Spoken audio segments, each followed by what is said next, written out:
Hey everyone, I am so excited that we are talking about our exclusive music teachers event coming up. I'm Gloria St. Germain from Ultimate Music Theory, and we're talking about music business mastery with my very dear friend and Ultimate Music Theory certified teacher, Ken Lim, all the way from Singapore. Hi, Ken, how are you doing? I'm fine. How are you doing, Glory? Great. I'm so excited to see you. So tell me, we've connected online, of course. And I think that's one of the great things about this time in our life to connect with educators from around the world, see what else is happening. And so as you've come into the community, do you see differences in teaching between Singapore and what's happening in the US or in Canada? Or do you think it's all the same? How does that feel for you? I think it's all the same. We have the same problems, we have the same challenges, and just getting together and sharing with uh, other educators. I think it's so great. Yeah. Yeah. It really is. And I know one of the things we often talk about is mindset and how important it is for us to have a positive mental attitude ourselves as teachers so that we can help our students with that as well. So, what's maybe some of the obstacles that you see that are holding students back from moving forward with their own education?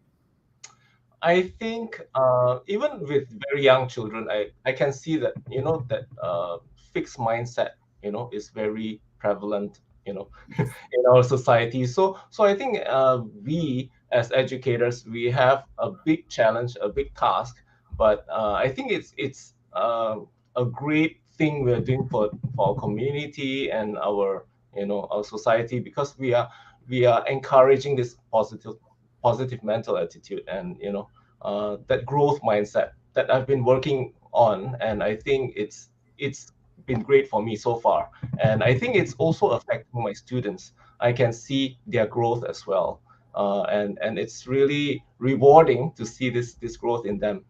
Yes. So It's so wonderful. I'm so proud of you, Ken, because I've seen your pictures in our Facebook group of your students with their big smiles on their faces, and it's infectious. And when you come with your wonderful energy and your professionalism in engaging your students in their classes, it brings them joy, and it also makes them want to do well because, of course, students like to please their teacher too, don't they? They want you to be proud of them too. So how is your class going with your beautiful, beautiful students there?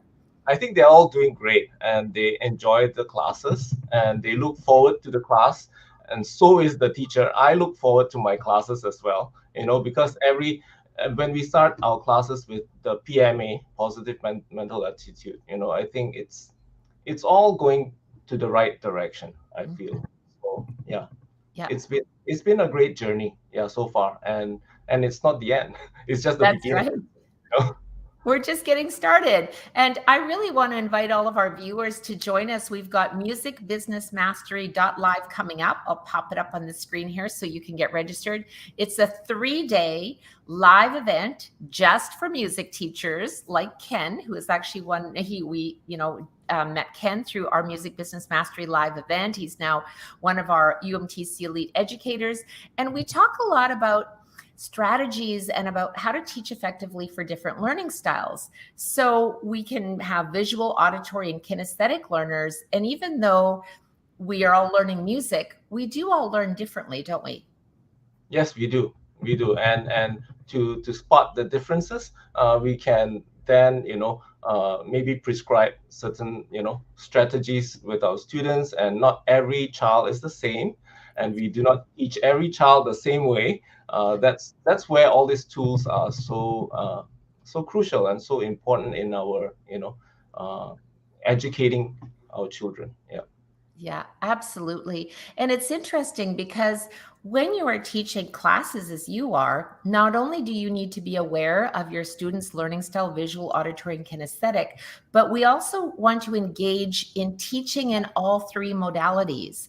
And as we know, when you learn in all three modalities, you actually learn faster and it's more memorable. And it's why we have so many engaging activities in our classes. You know, you're writing things down, you're doing ear training and sight reading, and you're playing games, and we really learn when we have fun. I remember when I learned music theory many, many years ago. It was so boring, Ken. I had a little blue book and this big stack of staff paper, and I would have to read through this little blue book and then do all of this theory homework. And it wasn't fun. And what do you find now that you think this is way more fun than the way that Glory had to learn it? So, what is your perception when your kids come into class? They come bouncing in, and how are they feeling? Oh yeah, they just come bouncing in, and they are excited because there are new games, new activities.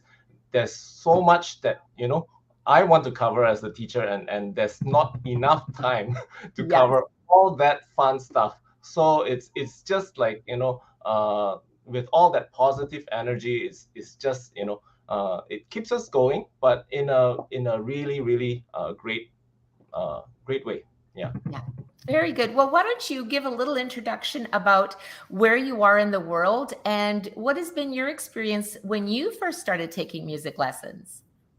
When I started taking music lessons, it was the love for the instrument also, and interest. And I used to tell my students that I had lots of time then. I would practice the piano every single day.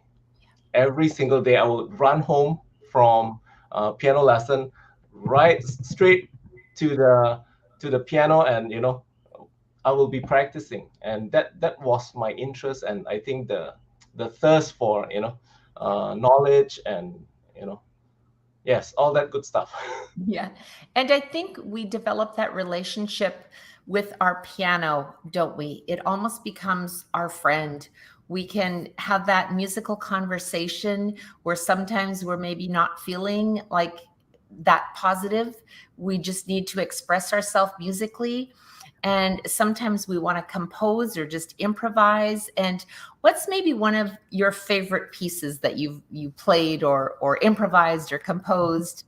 Do you have a favorite? Oh, yes, I do have one favorite piece that I will share with students. Hopefully, I'll write it down. In fact, I have, but I would like to do it a more professional way. It's called Boogie on Beethoven. So Oh, what happened with one student was, he started playing the Fur Elise, mhm. and he played a wrong note, but I took it as, no, that wrong note is actually nice. Yeah, So I made it into a boogie version. So yeah. Boogie on Beethoven. so yeah, one day I'll share it with everyone. Yeah. Yes. Oh, that would be great. I think Boogie on Beethoven sounds pretty good. I think it's a lot of fun. And sometimes, and as they say, there's no wrong note. It's just the way we perceive the music, right? I Yeah. remember when my young daughter was taking her music lessons, and we would say, well, now you have to practice for an hour. And so she would get bored with playing the same thing. So she would take a piece of music that she was learning that was in a major key, and then she would just transpose it and play it in a minor key, just because she knew she had to play for an hour. So she wouldn't start making stuff up, my daughter Sherry. And so little did she know that she was developing this skill set of transposition, right? Right. She just thought she was annoying me because she was playing it in the wrong key. But I just thought, no, this is actually a good thing. And we're really developing those skills. Well, I think it's just great that you and I have an opportunity to share our passion of teaching music and really helping these young musicians, because the truth is, Ken, that you're teaching these young people now about music theory and, of course, the instruments that you're teaching. But one day they may be becoming teachers, composers, performers. And so, what is something that you maybe aspire to help them in their path to have that same passion that you have? I always tell my students, you never know you may become a composer, one day. You may become a musician. So we are keeping that option open, Mhm. so also keeping the possibilities open for them. And by exploring with all these tools we have so Yeah. much, uh, you know so much tools and so much resources nowadays, Yeah. compared to like what 10, 20 years ago. So I think we are quite blessed with all this material we have right now. Yeah, absolutely. I know when I was studying music history, as a young person, the only place I could hear that is if I had the record back in the day when you had records, and it was BC before computers. So I never had an opportunity to see all the operas and all of this unless I actually went to the concert hall and if it had happened to be performing.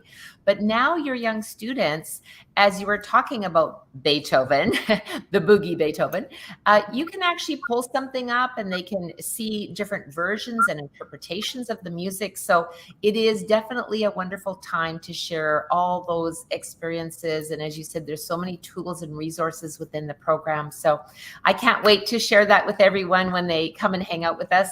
And I look forward to seeing you there, Ken. Thank you for joining me all the way in Singapore. So we are about 12, 13 hours different. So you're saying good morning and I'm saying good night, but I think that's the beauty of connecting and also having accountability partners. Being a music teacher can be a pretty lonely job if you don't have anyone in your circle of family or friends that's also an educator to speak to. So you're part of our community. And how do you feel about just having that connection with the musical community?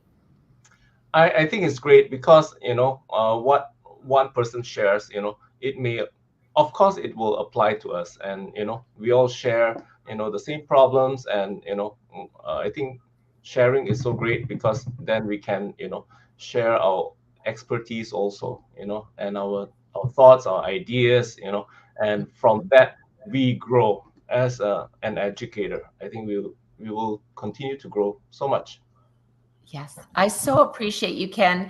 I agree with you. One of the things I'm passionate about is just sharing that knowledge. And when we do come into our Ultimate Music Theory teachers coaching calls and we network and we share ideas, I always walk away with my own notes from what everyone else is sharing. So I am always a student. I am here to learn from you, Ken, and from all of our fellow colleagues that are also music educators. So thank you so much for joining me tonight. I really appreciate it, or this morning for you. And I look forward to seeing you at musicbusinessmastery.live. Thank you, Ken, so much. I appreciate you. Thanks, Laurie. Bye.